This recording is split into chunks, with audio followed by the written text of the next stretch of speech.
Je, kweli sisi tusio na vyama, mazungumzo yetu yatafanyika wapi? Kwa sababu wanaoitwa wazungumze ni watu wenye vyama.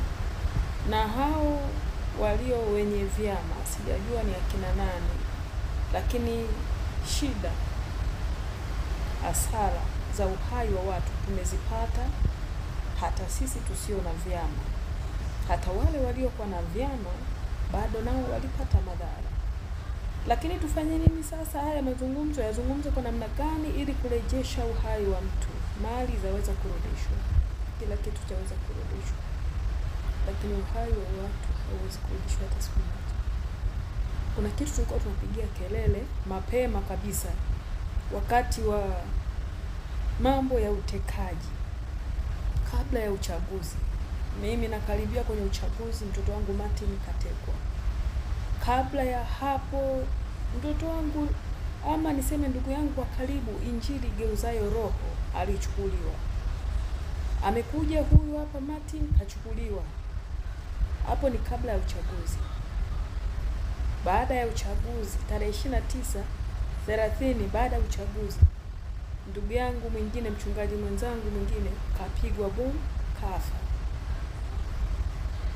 Haya maridhiano kwa machungu yote yaliyonizunguka, haya maridhiano najiuliza yatakuwa ni ya namna gani? Ama mazungumzo yatakuwa ni mazungumzo ya namna gani yatakayoganga mioyo ya watu mpaka wasahau haya mapengo? Mimi ni mtu wa Mungu, nasema haya ili yawaingie. Mujiulize, msizungumze maridhiano kwa lugha rahisi.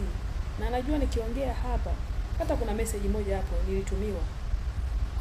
Nikaambia wewe na mume wako tunawatafuta ili tuwale vichwa. Tukiwaambia Mama Samia mitano tena mwe mnaelewa. Unajiuliza, je, alimadamu tutakuwa tukipiga kelele kuhusu uuaji na mambo yanayoendelea,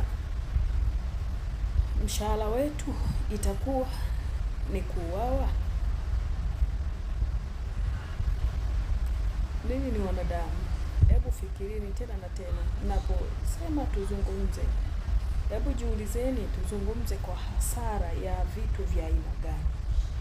Ama ya uhai wa watu wangapi?